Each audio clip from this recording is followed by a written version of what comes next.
안녕하세요. 협업툴 컨설턴트 전시진입니다. 오랜만에 템플릿으로 가져왔습니다. 이번에는 여러분들이 개인적으로 사용하는 템플릿은 아니고 강사님들을 위한 템플릿이에요. 제가 얼마 전에 컨설팅을 진행했는데 학원 강사님이셨어요. 학원의 학생들을 운영하고 관리할 수 있는 템플릿을 만들어 달라고 하셔서 그 템플릿을 소개해 드리러 왔습니다.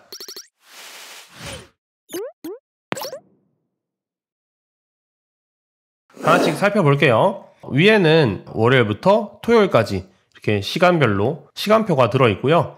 아래에는 학교별로 클래스가 들어있습니다. 서울국제고라고 해서 들어오면 왼쪽에는 수업 진도표가 있고요. 오른쪽에는 이 학교를 다니는 학생들의 명단이 들어있습니다. 수업 진도표에는 새로 페이지를 만들면 다항식 2회 이런 식으로 며칠에 무슨 진도를 나갔는지 직접 쓸 수 있고요. 오른쪽에는 이 수업을 듣는 이 학교의 학생들 리스트를 볼 수 있습니다. 성별 볼 수 있고요. 연락처 볼 수 있고요. 그리고 학생 페이지에 들어가면 좀 더 자세한 내용을 볼 수 있어요. 학부모별로 이제 페이지를 공유를 해드릴 겁니다. 학생들의 성적이나 과제 이런 것들을 가지고 학부모님에게 일일이 다 페이지 하나씩 공유해드린다고 해요. 그래서 재원 중인 학생들에서 예를 들어서 민준이라는 학생이 있어요. 민준이라는 학생 페이지에 들어오면 학생 상담 일지가 있어요. 학생 상담 일지 페이지를 누르면 민준이라는 학생에 대해서 페이지가 쭉 나오게 됩니다. 맨 위에는 담임 평가가 있고요. 이 학생에 대해서 선생님이 어떻게 평가하는지 리스트를 입력할 수 있고, 왼쪽에는 민준이라는 학생이 테스트 시험 본 것들 점수를 볼 수 있어요. 시험 제목이 너무 길어서 그러는데 쭉 줄입니다. 시험 제목 다항식 1회 있고, 옆에는 시험 점수 몇 점을 맞았는지, 다항식 2회에는 또 몇 점을 맞았는지 이렇게 볼 수 있어요. 그리고 계산 버튼 눌러주시고 평균 선택해 주시면 이 민준이라는 학생의 평균 성적을 볼 수 있습니다. 오른쪽에는 민준이라는 학생이 어떤 과제를 했는지, 이 과제에 인증샷이 있으면 인증샷을 찍고 점수가 있으면 평균 점수를 또 넣을 수가 있겠죠. 그리고 과제도 마찬가지로 새로 만들기 버튼 누르면 과제 내용 입력하고요. 날짜도 언제 과제를 했는지 입력할 수 있습니다. 시험과 과제를 함께 파악할 수 있고요. 아래에 상담 기록이라고 되어 있는데 이 상담 기록은 선생님만 보는 거예요. 공유 X라고 되어 있죠. 선생님만 이 학생에 대한 상담 내역을 쓸 수가 있고요. 어머님들은 이 페이지를 볼 수 없습니다. 상담 일자랑 학년반 자동으로 나타나고요. 상담 일자만 입력해주면 됩니다. 그리고 그 아래에는 출결 기록이 있어요. 학생 이름과 있고 개강일 있고 이름과 등록일이 있는데 이 학생 이름과 개강일을 같이 입력해줘야 돼요. 바로 다 지워놓고요. 학생 이름 그대로 복사해서 붙여넣고 등록일에다가 개강일을 그대로 써주셔야 돼요. 2023, 01, 16 이런 식으로. 그래야 나중에 수강료 데이터베이스에서 해당 페이지를 불러올 수 있습니다. 출석에는 지금은 출석이 다 되어 있는데 출석을 지울게요.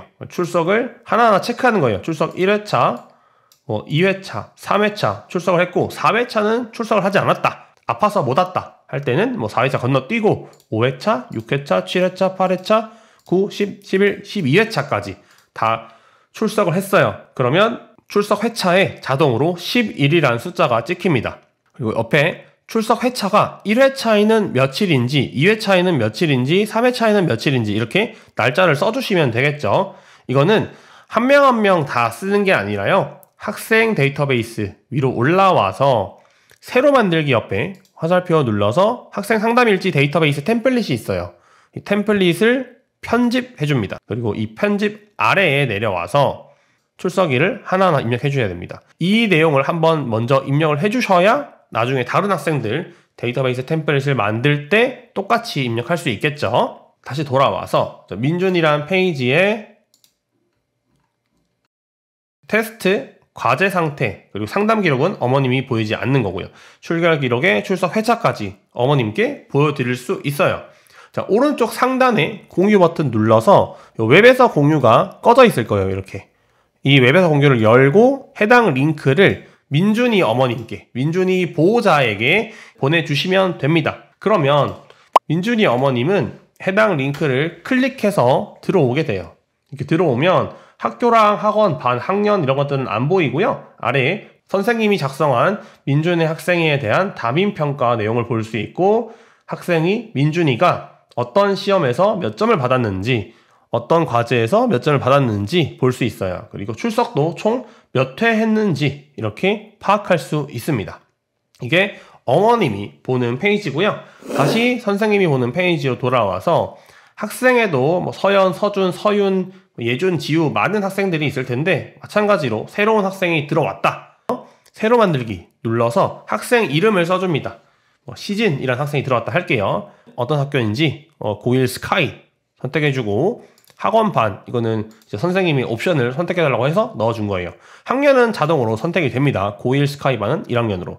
성별은 남자, 연락처는 010-1234-1234 입력을 해주고, 4개의 속성, 이건 선생님이 새로 들어온 학생들을 입력하는 거기 때문에 보호자의 010-4321-4321 입력해주고, 등록 여부, 재원이죠. 새로 재원을 했다. 상담일지랑 출결 기록은 여기서 선택하지 않아도 됩니다. 얘는 그래서 숨겨줄게요. 숨기기. 그리고 마지막에 학생 상담일지 버튼 있죠. 버튼만 눌러주시면 시진이라는 학생에 대해서 학생 운영 페이지가 나타나요. 시진이라는 학생에 대해서 담임평가에서 시진이는 공부를 잘해요, 이렇게 써주고, 테스트가 있으시면 테스트를 입력해줍니다. 시험 제목 다항식 1회, 그리고 시험 날짜는 1월 18일, 시험 점수는 89점 이렇게 입력을 해줍니다. 그리고 과제도 학생 DB에서 과제 내용을 입력해주는 거예요. 다항식 문제풀이 100개 써주고, 날짜도 1월 19일까지 사진 넣고요. 평균 90점 이렇게 써주는 거죠. 과제랑 시험을.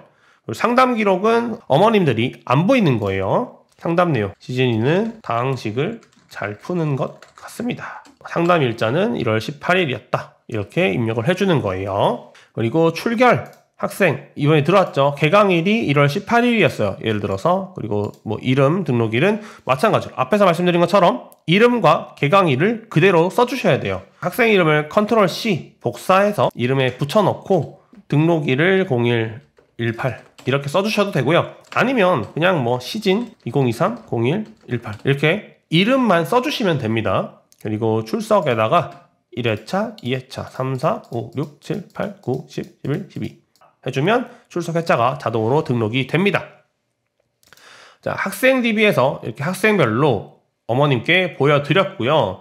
그 아래에서 수업 기록 있어요. 수업 기록은 선생님이 내가 오늘 어떤 수업을 했는지, 어느 학교에서 1월 18일에 서울국제고 1학년들 대상으로 다항식 수업 진행했다. 과제는 다항식 문제풀이 100개 줬다. 수업 영상 있으면 링크를 넣고요. 자료 있으면 자료를 넣고요.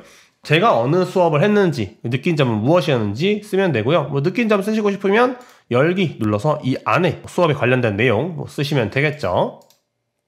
그리고 시험 점수는 앞에서 학생들이 있는 그 시험들 점수가 전부 다 여기에 들어 있습니다.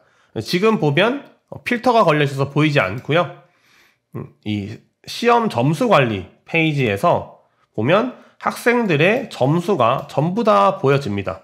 데이터가 나중에는 너무 많이 쌓일 거라서 여기서 보는 건 추천드리지 않고 학생별로 시험 점수 보시는 걸 추천해드리고, 학생별로 보는 게 어렵다, 그냥 전체로 보고 싶다 하시면 이곳에 들어오셔서 전체로 보시거나, 아니면 날짜로 필터링해서 1월, 2월 날짜 필터 이렇게 필터를 넣고 한 달 전 또는 한 달 후 이런 식으로, 또는 특정 요일만 하고 싶다 하실 때에는 고급 필터에 추가해서 날짜랑 동일하게, 그리고 특정일, 예를 들어서 1월 1일부터 날짜 이후, 날짜 이전, 1월 31일까지 이런 식으로 1월 1일 이후부터 1월 31일 이전까지 필터링을 해주시면 이렇게 원하는 날짜의 필터만 볼 수 있고 시험 점수도 평균을 볼 수 있어요.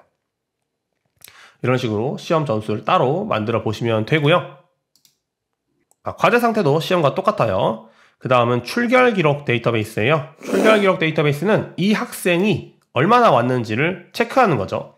학생별로 들어가서 출석을 일일이 체크해 주기에는 너무나도 많은 출석을 체크해 줘야 되기 때문에 불편해요. 그래서 학생들이 쭈루룩 있으면 한꺼번에 체크를 해주는 거죠. 1일 해놓고 출석 1 해놓고 출석 1 이렇게 마우스로 하셔도 되고요. 아니면 한 명에게만 1, 2, 3 해놓고 컨트롤 C 누른 다음에 컨트롤 V 하셔도 되고 아니면 마우스로 쭉 끌어다 놓으셔도 됩니다. 이런 식으로 한번 입력을 해주면 이 수강료 DB라는 게 있어요. 이 수강료 DB에 얘를 연결해 주어야 됩니다. 그래야 이 수강료가 나타나게 되는 거예요. 자, 수강료 DB 한번 들어가 볼게요. 수강료 DB는 공유 X. 어머님들과 공유하지 않는 데이터베이스입니다. 수강료 DB에 들어오셔서 아까 시진이라는 학생이 새로 들어왔잖아요. 그러면 이 이름에 시진이라는 학생을 넣어줘야 됩니다. 아니면 출결 DB에 넣어줘야 돼요. 둘 다 시진이라는 학생의 이름을 넣어주어야 헷갈리지 않는 거예요. 새로 만들기 누르고 여기에 시진이라는 학생을 찾아줍니다. 시진. 그러면 자동으로 수강료가 계산이 되고 수강 회차가 찍혀요. 이름에다가는 빈칸을 넣기에는 어색하니까 그냥 출결 DB에 있는 얘를 그대로 컨트롤 C 해서 이름에 붙여 넣어주는 거예요. 이렇게 해주면 이제 출결 DB에서 시진이라는 학생의 수강료가 자동으로 보이게 되는 거죠. 출결 DB는 어머님들에게 보여지지만 이 수강료는 어머님들에게 보여지지 않아요. 다시 보시면 여기 보시면 출결 기록에 수강료가 보이지 않죠. 그래서 어머님들은 이 내용을 보실 수가 없습니다. 여기까지가 강사님들을 위해 만든 저의 강사 수첩 템플릿이고요. 궁금하신 내용은 댓글 남겨주시고요. 구매하실 분들은 또 설명란에 링크를 달아둘 테니까 한번 살펴보시기 바랍니다. 저는 다음 시간에 돌아올게요. 안녕!